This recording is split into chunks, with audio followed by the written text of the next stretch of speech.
আপনাদের যখনই মন চাইবে তখনই কিন্তু বানিয়ে খেতে পারবেন এই ধোসা। বানানো কিন্তু একেবারে সোজা। আমি আজকে আপনাদের বানিয়ে দেখাবো ইনস্ট্যান্ট ধোসা। তো ধোসা বানানোর জন্য একটা মিক্সিং জারে দিয়ে দিচ্ছি 2 বাটি সুজি।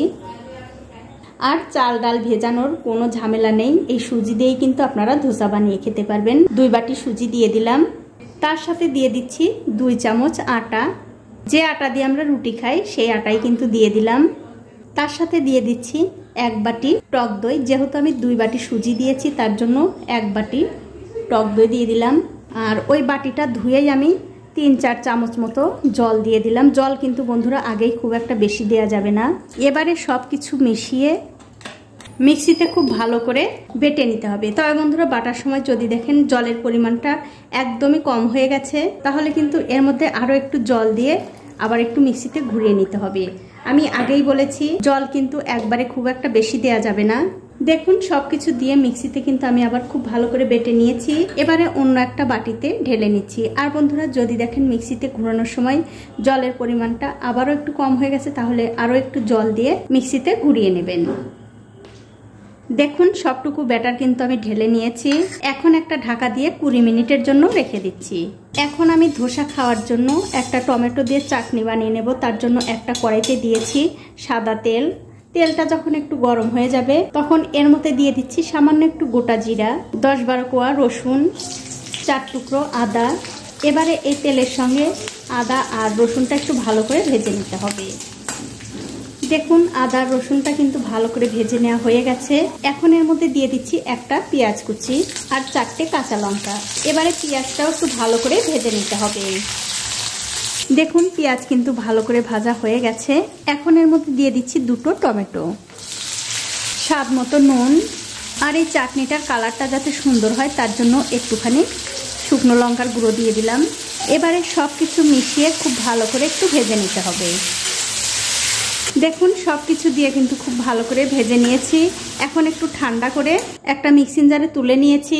এখন এর মধ্যে দিয়ে দিচ্ছি কিছু ছোলা ভাজা, 1 চামচ চিনি, স্বাদ অনুযায়ী নুন, সামান্য একটু পাকা তেঁতুল। আপনাদের ঘরে যদি তেঁতুল না থাকে আপনারা লেবু রস দিতে পারেন। সবশেষে দিয়ে দিচ্ছি 3 চামচ টক দই।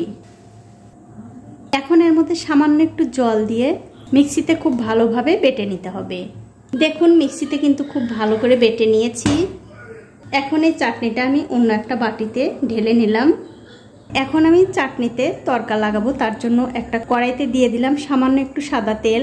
তেলটা যখন একটু গরম হয়ে আসবে তখন এর মধ্যে দিয়ে দিচ্ছি 2টো শুকনো লঙ্কা, একটু কালো সর্ষে, সামান্য একটু ছোলার ডাল, আর দিয়ে দিলাম বিউলির ডাল।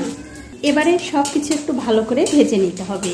তবে অবশ্যই কিন্তু এখন গ্যাসের ফ্লেমটা লোতে থাকবে। দেখুন সব কিছু কিন্তু আমি ভালো করে একটু ভেজে নিয়েছি। এবারে গ্যাসের ফ্লেমটা বন্ধ করে এর মধ্যে দিয়ে দিচ্ছি একটু কারি পাতা।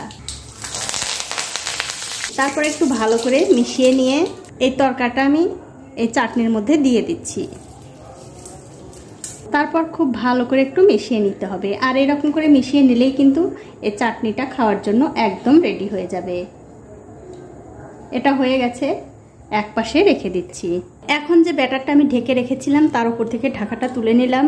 তুলে নিয়ে এর মধ্যে দিয়ে দিচ্ছি সামান্য একটু বেকিং সোডা আর স্বাদ মতো নুন। এবারে বেকিং সোডার উপরে সামান্য একটু জল দিয়ে খুব ভালো করে এই ব্যাটারের সঙ্গে মিশিয়ে নিতে হবে। তবে বন্ধুরা দেখতেই পাচ্ছেন এই ব্যাটারটা কিন্তু একটুখানি ঘন হয়ে গেছে। তার কারণ হচ্ছে সুজিটা অনেক জল টেনে নিয়েছে, তার জন্য একটু ঘন হয়ে গেছে।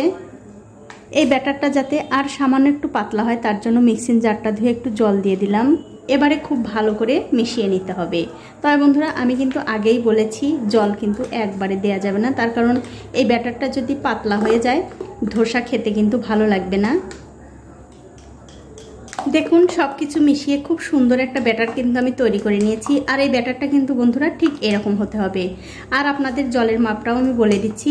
এই ব্যাটারটা করতে আমার প্রায় 1.5 বাটির থেকে একটুখানি কম জল লেগেছে। এখন আমি ধোসাগুলো বানিয়ে নেব। তার জন্য দেখতে পাচ্ছেন আমি একটা ননস্টিকের তাওয়া গরম করতে দিয়েছি। তাওয়াটা যখন ভালো করে গরম হয়ে যাবে তখন গ্যাসের ফ্লেমটা একদম লোতে করে দিয়ে এই তাওয়ার উপরে দিয়ে দিতে হবে একটু জল। তারপর একটা টিস্যু দিয়ে খুব ভালো করে মুছে নিতে হবে। এখন আমি এখান থেকে 1 হাতা ব্যাটার নিয়ে ঠিক তাওয়ার মাঝখানে দিয়ে এই হাতা দিয়ে একটু ঘুরিয়ে ঘুরিয়ে ছড়িয়ে দেব। এতে করে এই ধোসাগুলো দেখতেও ভালো লাগবে, আবার খেতেও ভালো লাগবে। দেখুন ঠিক এরকম করে একদিকটাই কিন্তু ঘোরাতে হবে। এখন আমি কিছুক্ষণ অপেক্ষা করব এই ধোসাটা মাঝখানে একটু লাল হওয়ার জন্য। কিছুক্ষণ পর যখন দেখবেন ধোসার মাঝখানে ঠিক এরকম একটু হালকা লাল হতে শুরু করেছে, তখন কিন্তু এই ধোসাটা তুলে নিতে হবে। আর এই ধোসাটা তুলতে বন্ধুরা খুন্তিরও কিন্তু প্রয়োজন হবে না, হাত দিয়ে কিন্তু তোলা যাবে। দেখুন কত সুন্দর হয়েছে। এখন আমি এরকম করে একটু ভাঁজ করে নিচ্ছি, এতে করে দেখতে ভালো লাগবে। এটা কিন্তু হয়ে গেছে। এটা আমি তুলে অন্য একটা প্লেটে রেখে দিচ্ছি। আমি আরও একটা ধোসা বানিয়ে আপনাদের দেখিয়ে দিচ্ছি। আর বন্ধুরা এই ধোসা খেতে কিন্তু মানে ঘন্টার পর ঘন্টা অপেক্ষা করতে হবে না, আপনাদের যখন খুশি তখনই বানিয়ে খেতে পারবেন। আর আমার এই ছোট্ট চ্যানেলটি যারা সাবস্ক্রাইব করেছেন তাদেরকে অনেক ধন্যবাদ, আর যারা সাবস্ক্রাইব করেননি তাদেরকে সাবস্ক্রাইব করে নেওয়ার অনুরোধ রইল। আমি আবারও কিছুক্ষণ অপেক্ষা করব এই ধোসাটাও একটু লাল হওয়ার জন্য। দেখুন এটাও কত সুন্দরভাবে হয়ে গেছে, এটাও আমি তুলে নিচ্ছি। আর এই একই রকম করে কিন্তু সবগুলোই বানিয়ে নিতে হবে। তো এই দেখুন বন্ধুরা একসঙ্গে কিন্তু আমি অনেকগুলো ধোসা বানিয়ে নিয়েছি। এখন একটা ধোসা আপনাদের ছিঁড়েও দেখাচ্ছি কতটা সুন্দর হয়েছে। দেখুন খেতে কিন্তু বন্ধুরা অসাধারণ লাগে। আপনারা একদিন হলেও বাড়িতে বানিয়ে দেখতে পারেন। আর বানানো তো দেখতেই পেলেন একদম সোজা।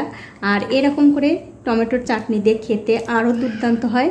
তো বন্ধুরা আমার আজকের এই ধোসার রেসিপিটা আপনাদের কেমন লেগেছে? যদি ভালো লেগেই থাকে অবশ্যই একটা লাইক, কমেন্ট আর শেয়ার করতে ভুলবেন না।